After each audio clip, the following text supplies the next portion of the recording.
All right. Hello and welcome everyone to another Chat and Learn here with Power to Fly. My name is Mariella and I had the opportunity to speak with our guest speaker just briefly offline, and I'm super excited to roll into this next hour with you all. But before we do, I want to go over some quick housekeeping rules so that everyone feels comfortable and confident as we participate. And, you know, there are crazy things going on in the world, especially today. So I really appreciate your presence. And with that said, I've muted everyone upon entrance just to avoid background noise, but I can't stress enough, I'd love to hear from you. So feel free to turn your cameras on whenever you feel called to do so, come off mute and share your voice whenever you feel called to do so.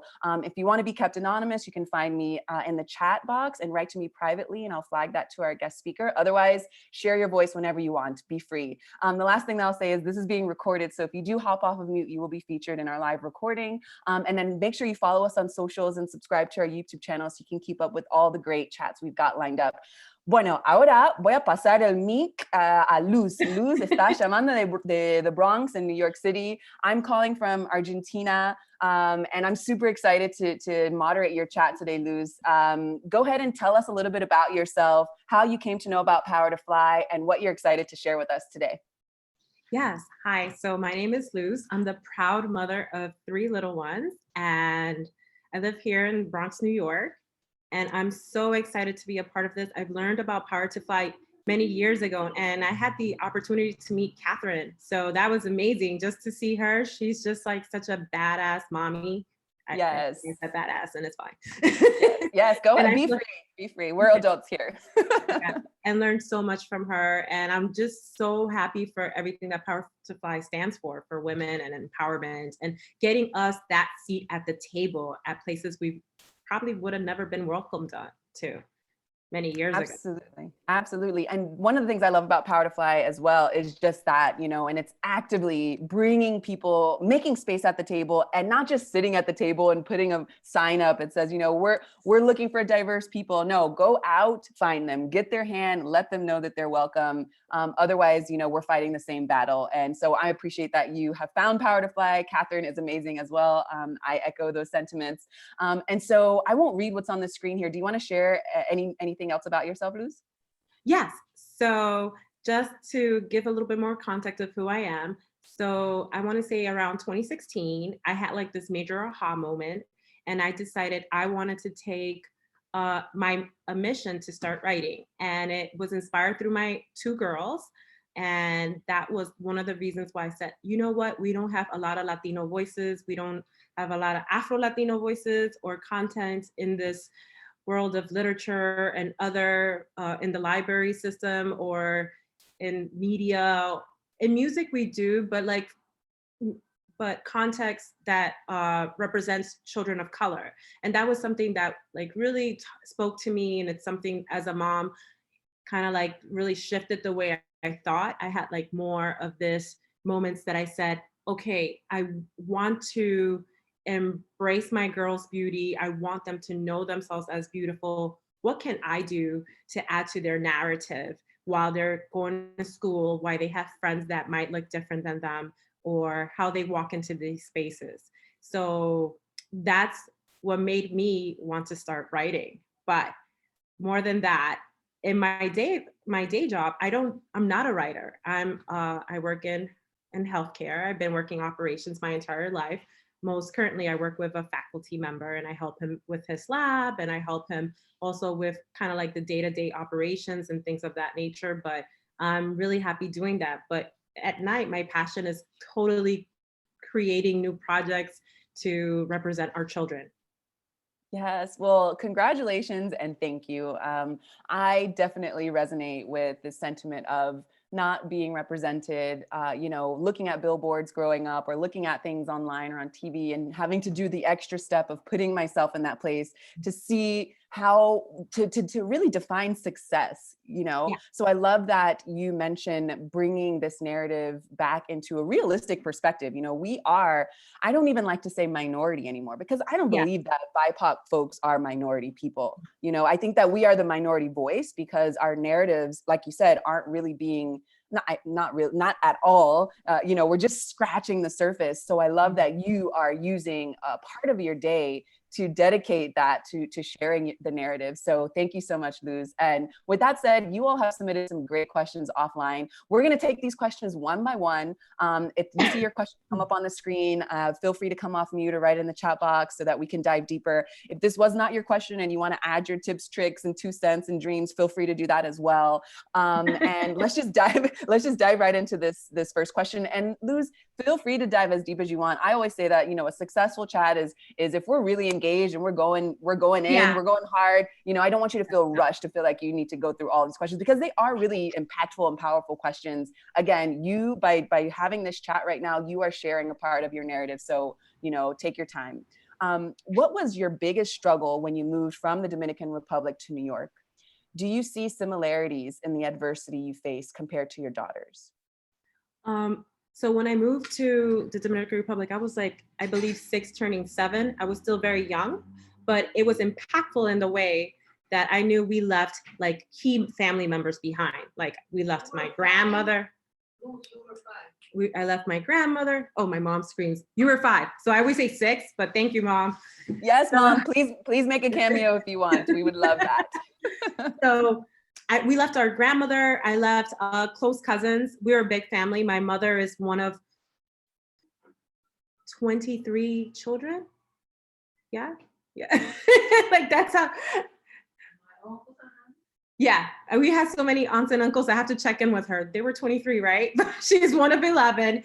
And we had many cousins. And I still remember like very, very well, like those fond memories growing up with my cousins. So that in itself, like leaving home, acclimating to a new home, knowing that part of your unit, like those important people that shape your life are not here, that was like, wow, that's big.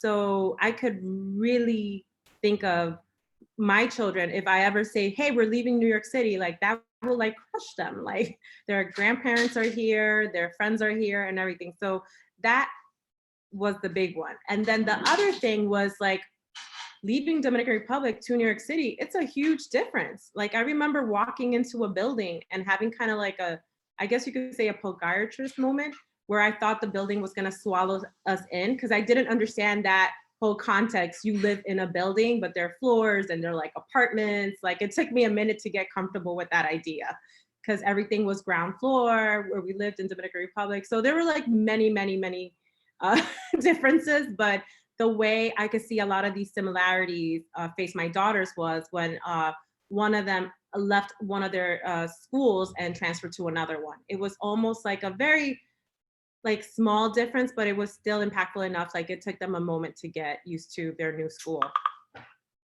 So if someone is listening right now and they've just made the transition, let's say with their family or with their friends, what's one piece of advice that they can hold on to that will keep them encouraged? I mean, and add the extra layer that we're going through a global pandemic. What tips or advice or food for thought can you give to these folks?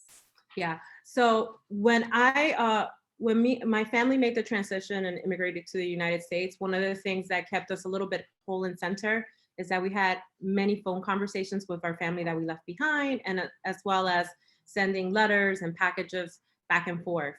I know that's not the same, and it's a different era because now we have Zooms, we have Facebook Messenger, we have Instagram, Face. So we are not leaving our friends and family. Like I still keep in touch with friends, like church friends that moved to Nigeria, like over Facebook and Instagram, and made it so much easy and accessible. But please stay encouraged that you're not alone. You still have family and friends that you are being able to communicate with.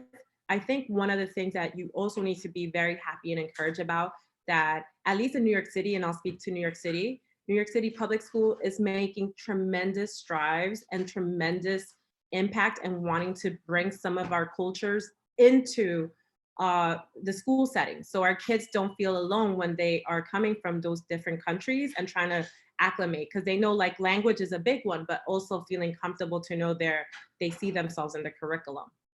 I love that.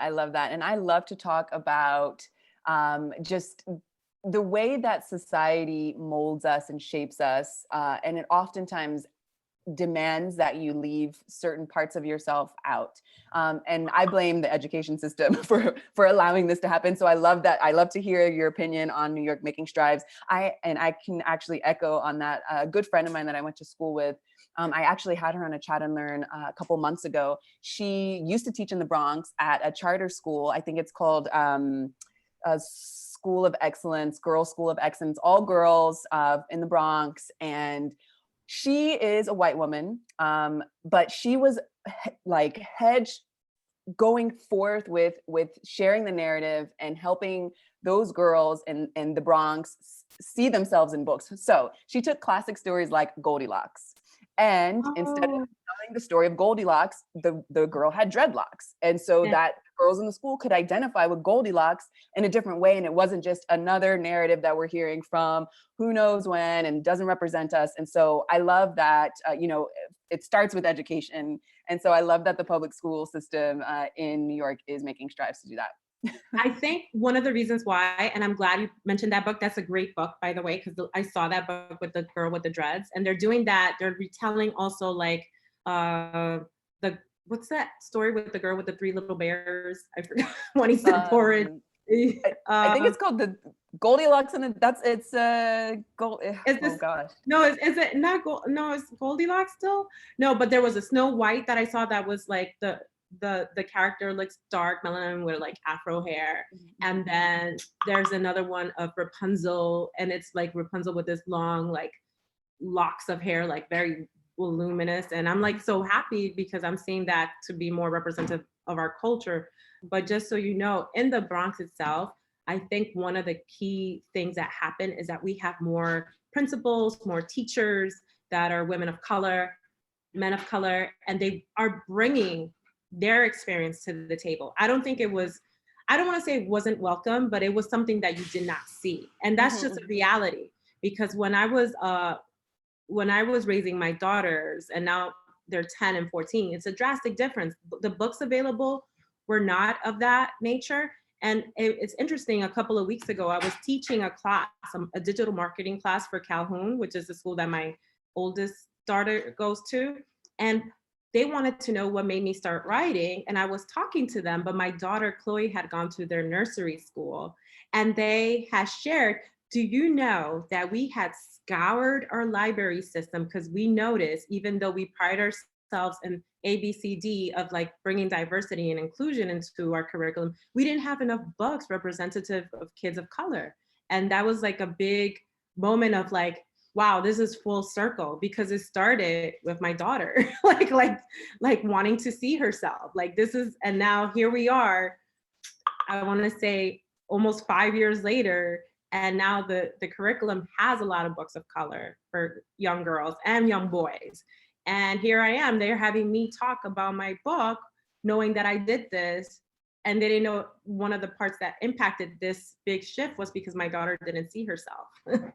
Yes. Okay. So this is a good segue into presenting some of the books that you have to share with us. I see them beautifully presented in the back there. Yeah. Can you talk a little bit about your books, and then give some encouragement to parents or aunties or uncles or neighbors out there who are lacking that same thing that you found, that your children were lacking. We even have someone on the call that says, my sister has never had a Black teacher. So these people who aren't seeing their children or their sisters or their community being represented in their school systems and in books and media and films, how can they do something like what you're doing here, walking the walk and sharing the narrative essentially? Yeah. Before I present the books, I just want to add, the way this process came about was because when my daughter was like, I believe was 3 to 4, she had this moment where she was begging me to dye her hair blonde. And she was begging me to look like this angel. We had like this, I was talking about it with my mother before I hop on the call. We had this angel that was hanging on the wall that my grandmother had lovingly made. She stitched it and everything. And I remember when she said, I need to look like that. That's when I was like, oh, like, and I remember removing the angel. My mother had it. I mean, it was a very beautiful angel. It took like months for her to make. But also I was very concerned of the message of like, you need to look like with the yellow hair, like not appreciating the color of her skin or the beauty that is already radiating from within her. So I remember showing this moment, or talking about this moment with her teacher. And she said, listen, I cannot tell you which books to pick or things like that, because I don't know which books to kind of like speak on your culture, but you are the best storyteller. She told me like that. And I was kind of like surprised by that comment. And she's like, the way you're going to start like making her feel beautiful is just telling her stories about you growing up, about your mom, about your dad. What was it like? What did they like to eat? Like, where did they live? Like, paint the picture for her. Paint the picture that we do not see in libraries, And that's where it started. You just start storytelling at home. Like, how was your day? Oh my gosh, let me tell you about my day at work. Make it fantastical. Say that your boss turned into a bear in the middle of the day. And before you know it, and the bear looked green instead of brown. Like, before you know it, like, that's what kind of gave us a little bit of the push to talk about it. And then I took it a step forward and started talking about famous leaders that look like her or come from her backgrounds, or, like, eat the same food. I mean, we live in the Bronx, and we live on Chisholm Street. And I even talked to her about Miss Chisholm, the person that if it wasn't for her, we wouldn't have a lot of polling sites here available for us to vote, even something as simple as that. And I know today is like monumental to talk about that, because everyone, there's a call to vote. But that being said, and I'm hablando mucho, let me bring it back to basics of why we're here. So I started with Pequeña Maria, Little Maria, and it was basically about me, so my children could see themselves. And this book is also available as an animation that everyone can see for free over YouTube. And I think the distinction about the book as opposed to the animation is that I really went into this thought process with my illustrator that I wanted them to have activities. So they have paper dolls that they cut from the back, or they could color Maria to look whoever they want them to. If they want her beautiful fro to look a different color, that's fine too. Or, or the color of her skin to look pink, that's welcomed as well. It's just really driving the message of creativity and just really taking out those norms of what we think beautiful should look like, and the kids could get inspired and see themselves. But it's infused by culture, because even Maria, you see the cover, she's eating a mango. Yes, and having that variety, the power is in the color pencil, essentially, and then you can decide. I love that. I love that. My niece sent me the other day for Halloween. She sent me some pictures that she had drawn, and she drew a black witch with a black cat. Frankenstein was still green. Cool. Like, let her decide, and I love that. So, we actually have a question here from Ruth. Sure. Was it difficult or expensive to publish? Hi, Ruth. So the first time I published a book, because I self-published, I wasn't represented by a company or any type of publishing firm or agency. I remember I budgeted $500 for my expenses, and I put that together to find an illustrator through a program called Fiverr. And I put together my proof of concept. So all in all, I spent like $500. That's illustrations, copyrights, and then I was able to do it, upload my own manuscripts for free during a program called KDP, and I know there's a better one now called Ingram Spark. I will say that the hardest part about self-publishing is that you have to drive your content, meaning you have to drive your message for people to know that your book is available. In essence, you're doing marketing, you're doing operations on your book, you're giving people, you're doing social media handles, you're doing it all so people can see it. But it sounds a lot, but honestly, you do this in the day-to-day. So I believe you could do this, that, and more. So don't ever underestimate that power. But with my books, they have become more expensive to produce because I got in a little bit better at the message that I want to hone into. I spend more money on art because I really want to get women of color to. So the first person that did my Maria book, she wasn't of a Hispanic or Afro-Latino background. And now I have an illustrator that is of that, and she could understand it and relate to it. So I think that was more key to me. So I spend more money on my art and that. There's graphic designs. I spend more money on that as well. And also on just an editor, because let's face it, my writing is not so good sometimes in English. And it's that simple. That's just the truth. And A it's ver, hablando de las lenguas, el libro está en español y en inglés, ¿no? sí, sí, Perfecto. en los dos idiomas. Y entonces hay veces que yo necesito a alguien que me ayude con el inglés. Y hay veces que necesito que alguien me ayude con el español. Porque lo que pasa es, y le pasa a todo el mundo, cuando tiene un proyecto y tiene meses viendo ese proyecto, se te va a olvidar algo y tú necesitas otro par de ojos que te le den un ojo. So what I was saying is that what happens to all of us, we need an editor. We need like that second set of eyes saying like, hey, let me take a look because you've been looking at this way too long that you missed this. You miss a dot, you miss an I, or did you notice Maria looks green in this picture? Is that intentful or things like that? Because you're looking at 40 pages of your project for months on end. Actually, my new Maria project is going to be published through Dominican Writers, and it's an organization I'm very, very proud of. And for all moms or guardians that are looking into it, I want to speak about Dominican Writers. Dominican Writers elevate voices of color, not just from the Dominican Republic and here in the United States, but they also elevate BIPOC voices, Black women, Indian women. Like they really, really raise the bar. And like these are the books we need to start sharing with our kids. And because of this forum, they also educate people on how to become a writer. Like they have many guests that come and talk about from publishing industry to non-publishing industries that are not traditional.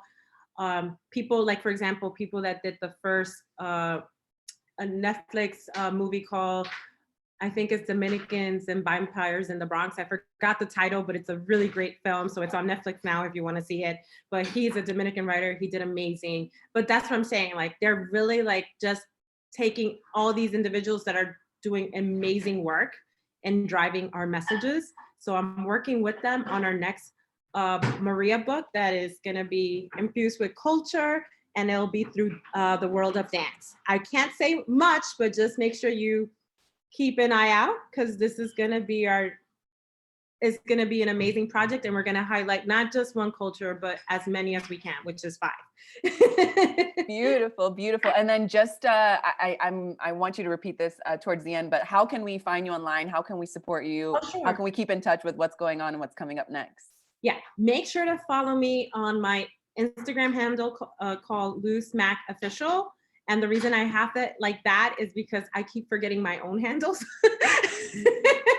If you happen to find me on just the Luz and Mac, you can find me there too. Because sometimes I try to post some things from my work life there, but trust me, try to find both because one of them has more content on my creative side. You could also find me on luzemac.com, or you could find me on over email. I'll be happy to share that with people that have questions. I do take time to help people who want to become writers because I do think it's important to help elevate voices. And I really hope people decide to take that opportunity to know that their voice matters.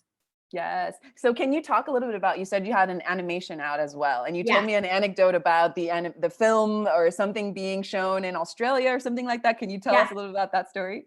So I did my first animation right now during COVID. It was like, I think it was June around my anniversary, I released it. And I was surprised how many invites I got to enter film festivals. And this was like my first experience with film festivals.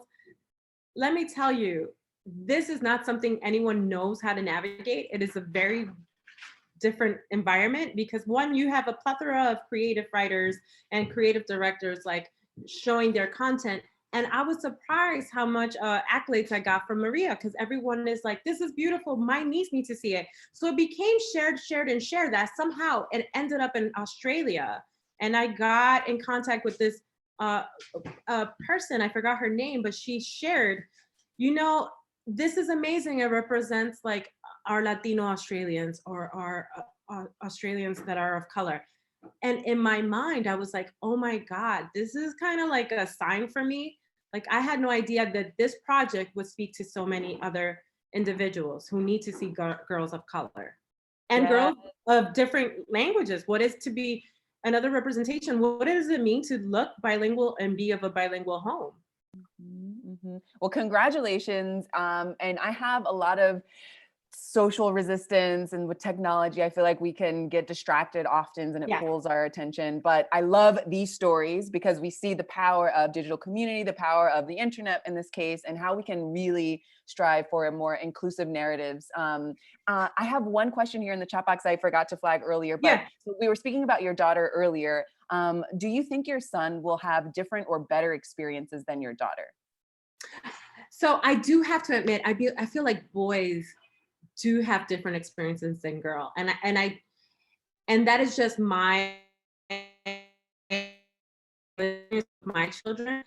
For example, although my daughter's narratives were more of like building up their self-esteem, building up what's beautiful, my son's narrative is different, like where we're trying to build his ability to feel comfortable to be a leader, or how to speak up, or do things on their own. Again, every child is different. Their challenges are so unique. I actually wrote a book for him years ago, and I really don't highlight it because I'm not sure why. It's called Let's Brush Our Teeth Together, because I believe he was 4 years old and I was still chasing him down to brush his teeth.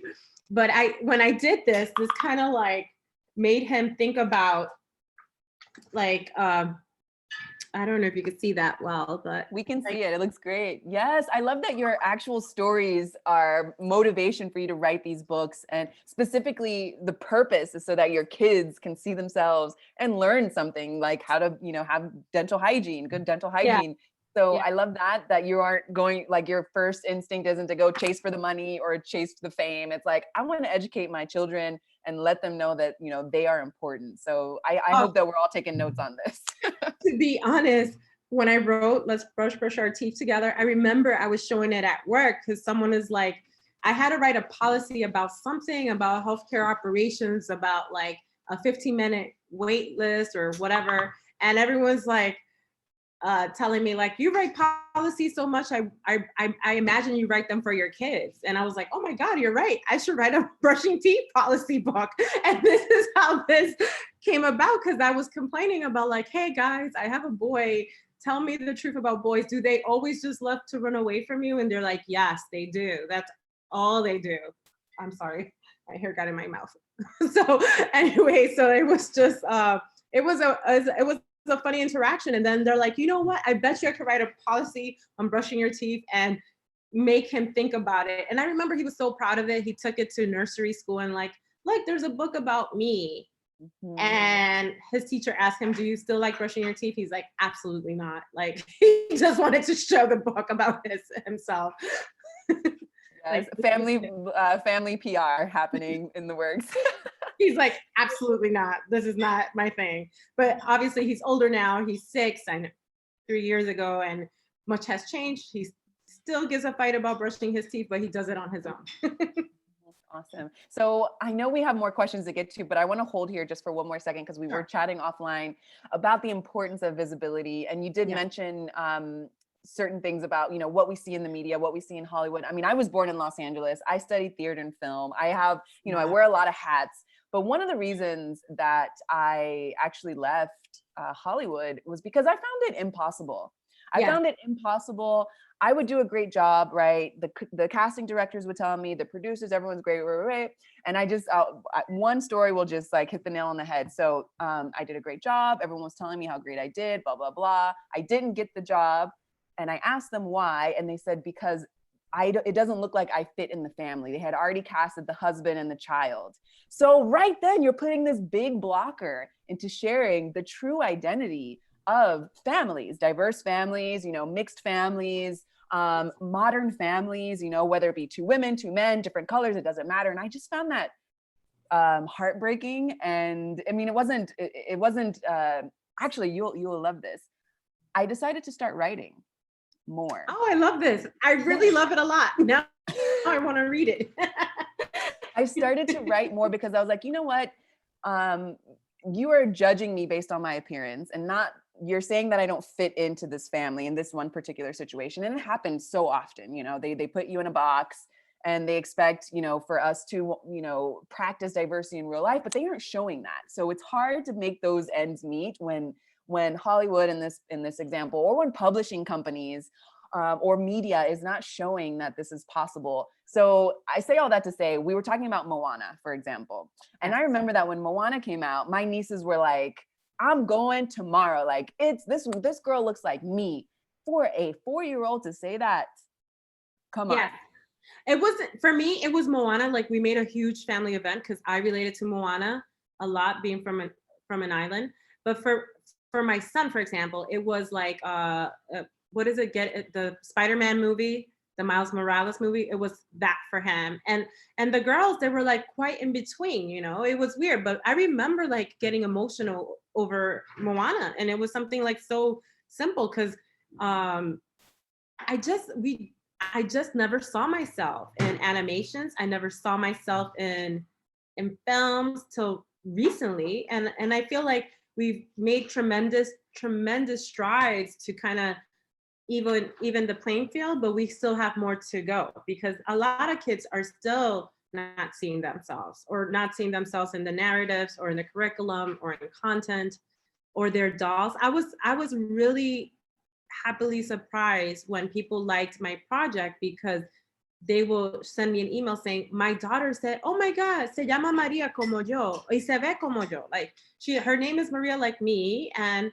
she looks like me. But it doesn't mean that Maria only looks like this. There's more Marias out there that have different color skin and different texture hair that we need to capture. And I know for me, Maria is very personal because she is me, but I want to make sure that I'm hoping to drive the message that people could really, really take time to say, like, I want to be the change to this world. Let me add it by sharing my story. And it's very hard to do, but it's possible. Yes. One of my mottos is, one of my mantras, it's better to say that, is be the change I want to see, right? So you are effective doing that, and I congratulate you. But let's move on to this next question here. So was there a specific moment that you can remember that pushed you to start writing your books? You did talk about this a little bit. Do you want to dive in deeper here? Yeah. There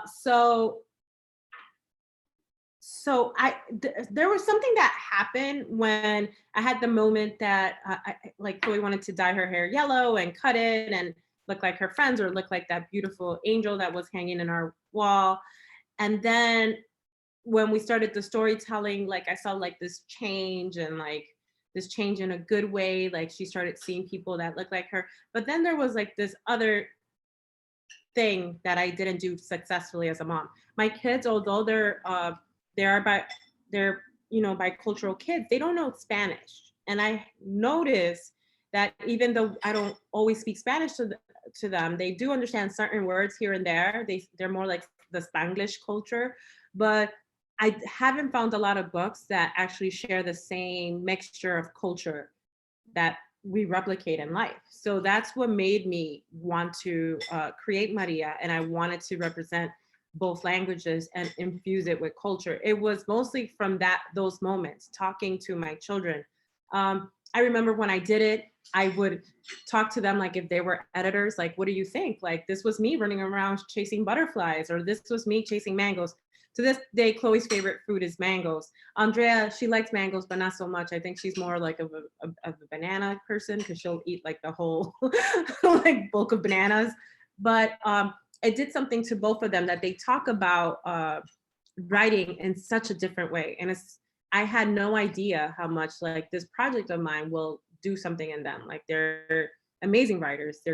They're hard writers too. So they're also criticizing my work when there's something they didn't like. So I love it to death because that's what we want. We want to push our daughters to want to do everything they can. Even our son, even though our son is more into like game development.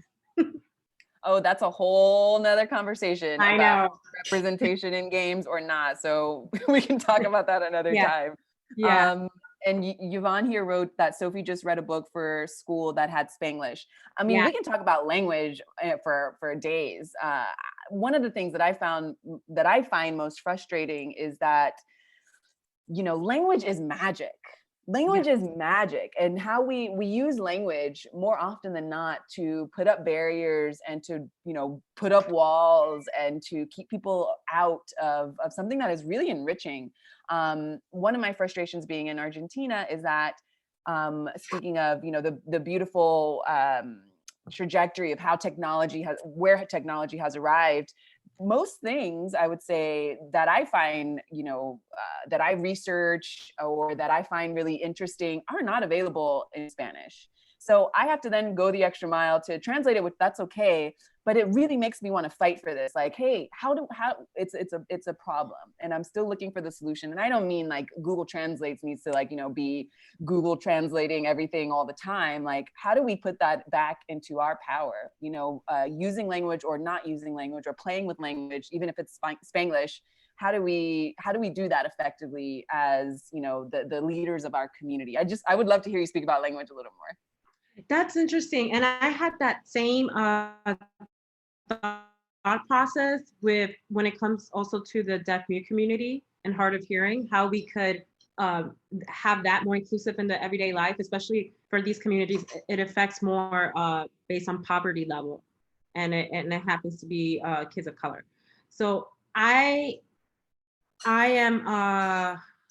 remember going to a talk that was highlighting language in a way that, a lot of people are really concerned about knowing Spanish properly or different dialects of Spanish or English properly. And I remember asking, why can't we just encourage the student to come as they are with the language they know, like come with the disability or the ability to speak this fluently, because we need to see stories reflected like that in everyday world. Like, slang didn't come to be just because people kept pushing it out. Slang came to be because people are like, no, we want that because people understand and speak to this. So we need Absolutely. to reflect the same in other cultures, not just, slang here in the United States, but like everywhere, like there's Spanish slang and things like that.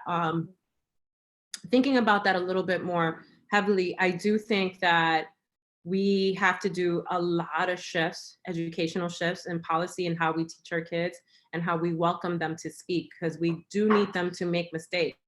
And that we can't encourage mistakes if we're always looking for perfection in everything we do. Yes, absolutely. Absolutely. Another point is, to your point, actually, is the standardized testing that happens in the state. And how do you do that with language and with creative ways of learning about yourself and the world? I find it another point of frustration. But to your point, there are a lot of changes that in policy that need to be made so that we can be more inclusive with language and not make people feel like they need to, be more silent, or that this world isn't, you're not made for this world. You need to go and do something else. Or you don't fit in. Exactly. I have a hard time with standardized tests because I'm going through it with my children. They all have beautiful abilities. One could pass the test right away. The other one needs an extra additional review and help, but it doesn't mean that they're not smart because they know a lot of the contents, but because the language barriers are there, like they make it so, like they make an SAT for a 3rd or 4th grader. And I understand why they want them to get the grueling process of learning how to take a test.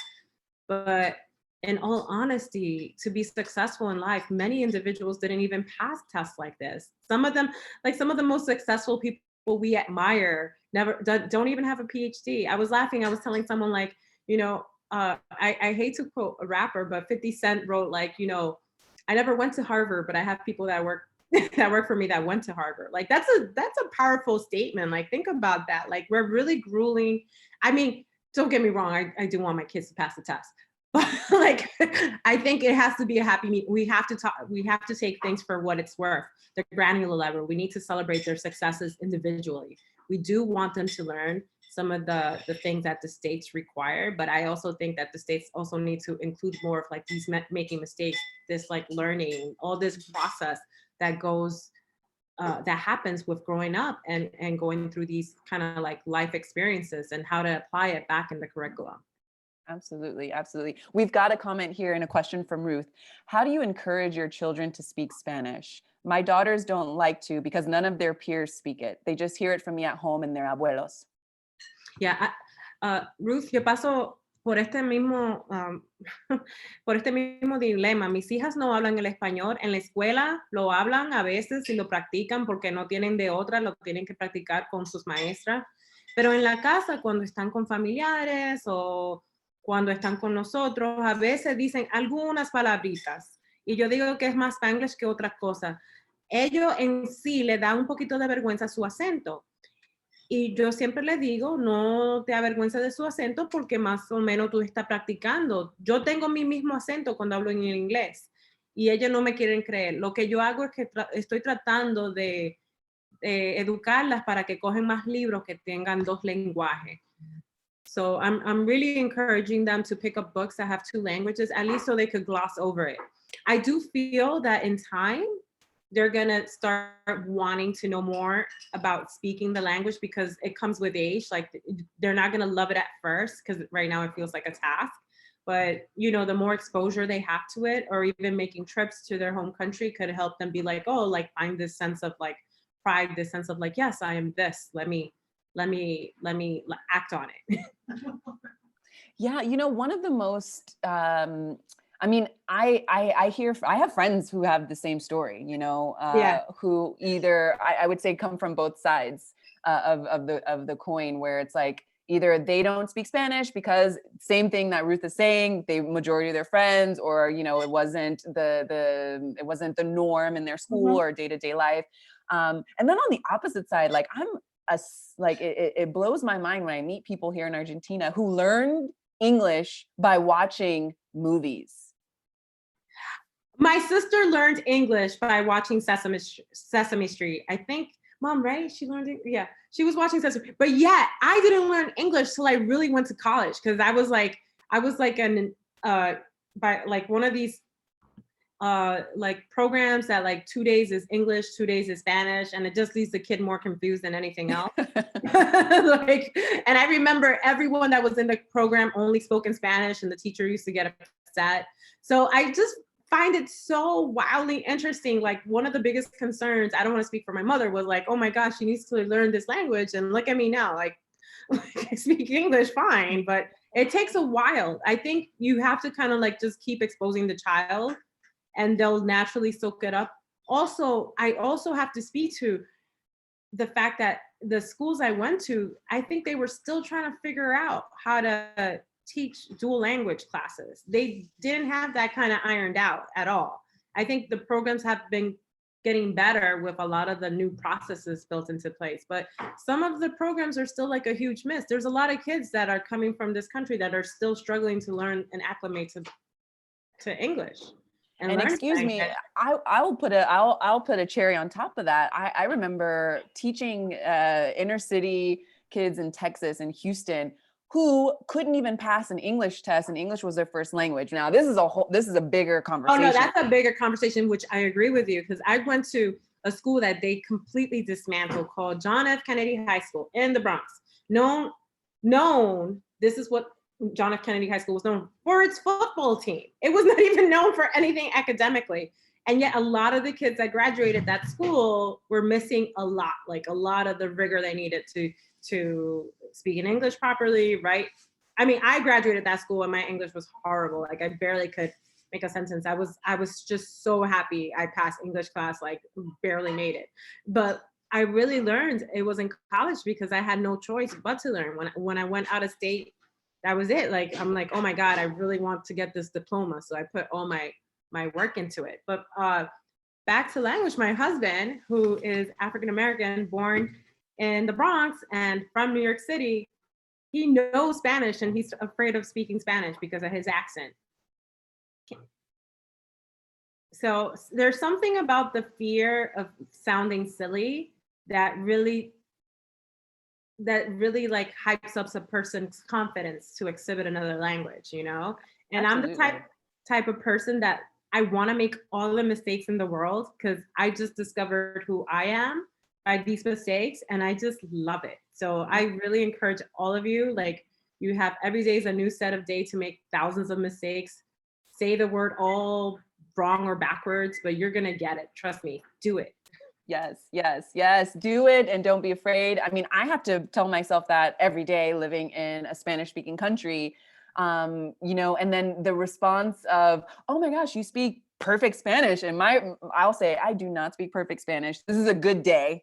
And I'm always challenging myself to just go for it, even if I sound like I'm crazy. But, you know, just like you said, there comes a point where you just have to say, you know, I'm human. And if you don't respect me because I'm messing up something, then, well, that's more of a reflection of you than me.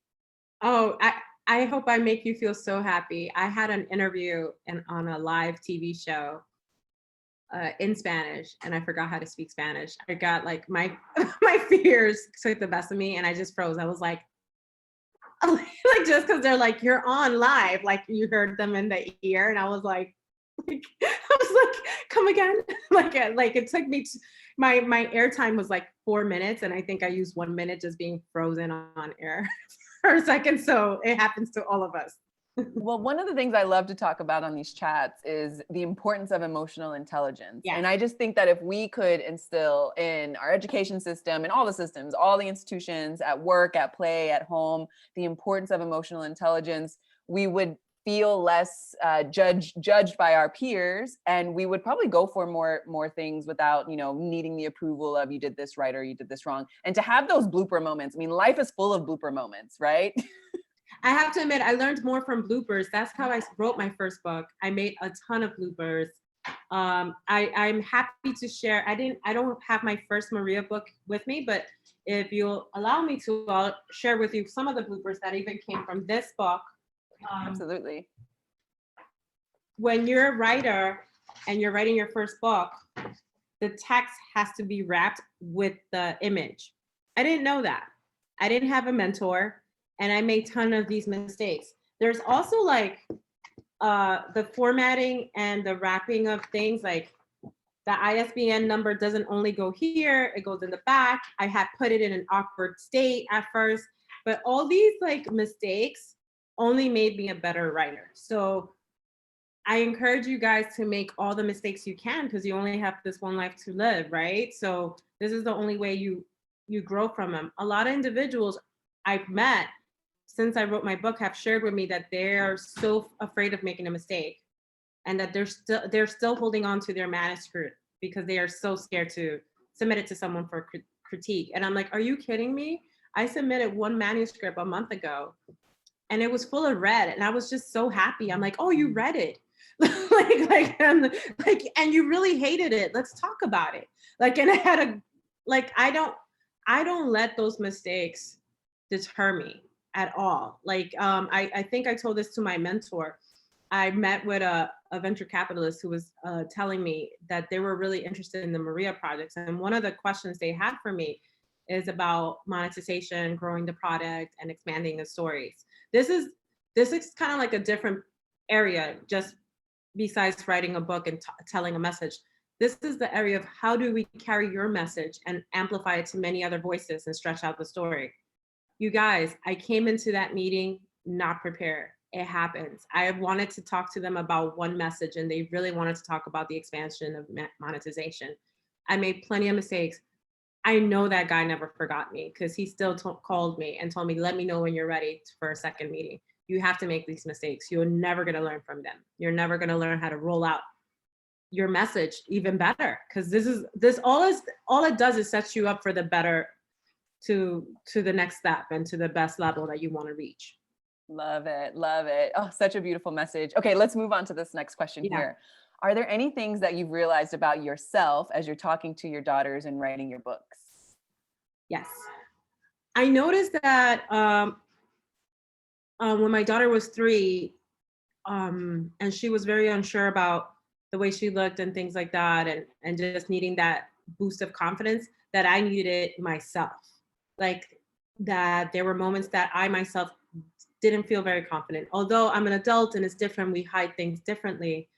The fact that I was nurturing my daughters to feel more confidence on their looks, their appearance, and just being themselves, I was in fact nurturing myself. And I feel like when I was writing these books and trying to hone in this message, it kind of seeped through every area of my life. And I had no idea the power of this message, how strong it'll be, but it's just reflective on my everyday. We talk about it and in such a loving way at home now, that it's if you're not feeling good, things that we could do to replicate the feels, or what is it that we need to do to feel beautiful.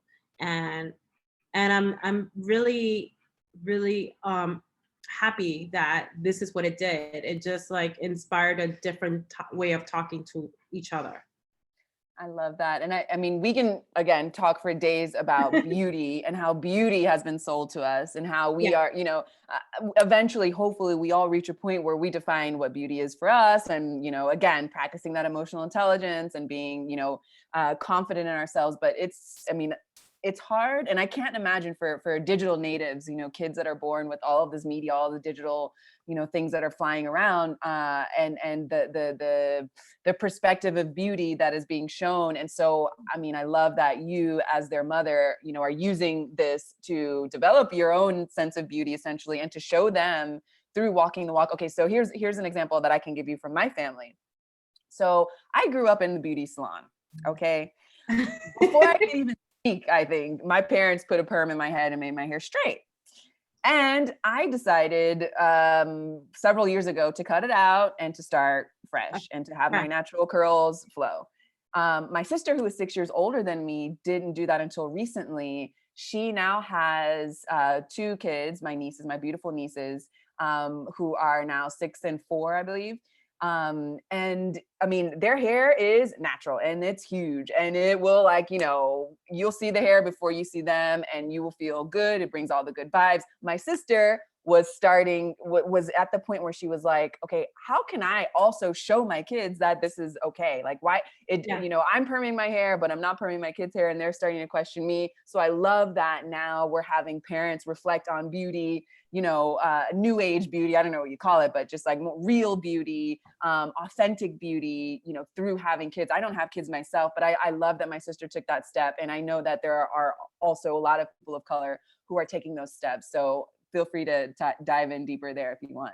I'm glad you talked about that, because and I think I was on an IG live and I was asked this question, because they see that every time I join a live, I might look a little different. Sometimes I might have my hair curly. One time I had braids, and one time I had straight. I just like feeling myself. Like, I like whatever I feel beautiful with.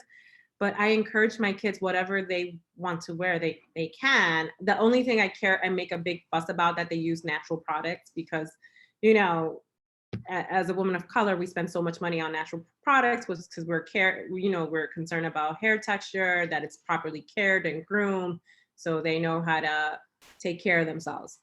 And one of the questions I got from this is like, so how do you think your kids see you? And I'm like, it's interesting, because I never asked them, do you want to see me with natural hair all the time? And sometimes my daughter will be like, no, I actually like you the way you are, like what you prefer. And my other daughter's like, yeah, I want to see you with your hair all froed up. Let's do it. And one time we did it, and she was so upset, but your hair doesn't fro like mine. I'm like, because there's different textures of fro. Like, we had this whole conversation about it, but I let them feel it and let them take their own stand on it. So it was a fun moment, but they got it out their system. I think sometimes they love it when we get our hair braided, because I let them pick the style to do in my hair, but they themselves sometimes have a hesitation about getting their hair braids, because they're concerned if, when you go to a beauty salon, if they're going to use like the right products for their hair. They're just very particular. And I think this speaks a lot to women of color. Like, we're concerned about the products in our hair. Absolutely. Again, a whole deeper conversation Yeah. that Yeah. we could spend a whole, year talking about. But we've only got about 4 more minutes. So I would like to get to one more question here. And then, let us know how we can follow you, stay in touch again, so that we can go over those awesome details, and you can, promote anything else that you've got coming up in the woodworks. So have you seen an impact in your daughter's behavior after providing her with books that represent her and her story? So you've talked about this a little bit. Do you want to dive in deeper here? Yeah. So one of my daughters she writes music, so she's more confident in writing herself. And she's talked about that a couple of times. And what I've also done is that I make her do book readings with me. I feel like bad saying make her, but I also want her to know that she has a powerful voice. and that it's not just mommy representing a book. I want her to read the book so she knows what it is to help others. So she's told not only me, but she's told her teacher, like, oh, my mom does this, and this is why it's important, because a lot of kids are afraid to speak up, and this is why I'm not afraid to speak up. So it was like such a like way to pay it forward and turn everything around and comes full circle. Hearing that message coming from her teacher like really landed on me differently. That I'm like, oh my God, she's actually listening, like it's seeping through everything I'm telling her. It's not like me just saying, no, you need to do this, you need to do that. But I was really concerned about using this opportunity for her to also learn as I was learning. For my other daughter, she is like, she loves it. She actually asked me, what else am I gonna write? She actually is really pushing me to do a sci-fi. Yes, please, please. I second that. If you don't know, there's not a lot of women of color that are doing sci-fi. There was a famous woman of color who wrote a sci-fi book. I forget her name, and I'm horrible with names, so I'm sorry. I remember the book, but she was given a lot of accolades for her work, but she was never given awards for her work, and that always hurt my feelings. I read the whole documentary, and I was like, "What? This woman was amazing!"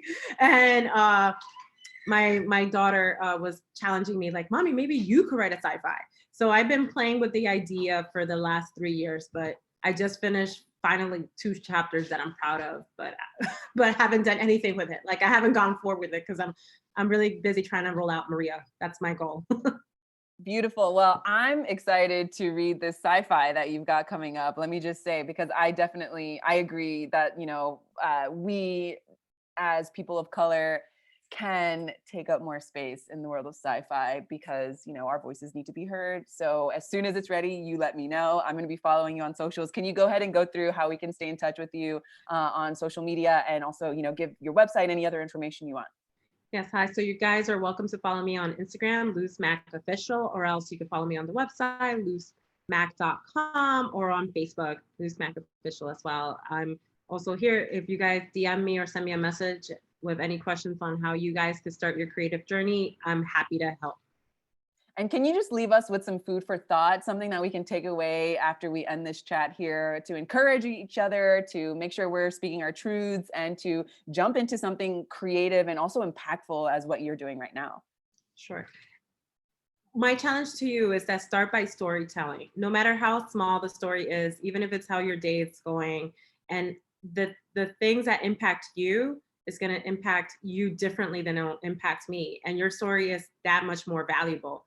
So like I always say, like you're a big recipe. Don't take yourself out of the recipe because you're like the magical piece that's missing for storytelling. So we really hope that not my story, but other authors' stories touch you for you to create your own projects and see it come forth, because we need it. We need it more now than ever. Our children need it. And we have a huge Latinx community that's rising up, and they want to represent our stories. Yes, well said. Thank you so much, Luz, for spending this hour with us. Thank you for everyone. Thank you everyone for joining us for this hour. If you're re-watching this, make sure you follow Luz on socials and keep up with all the books that she's got coming up, especially that sci-fi one that I know we've got a long way going, but I'm in for it. And again, thank you everyone. Make sure that you take care of yourselves.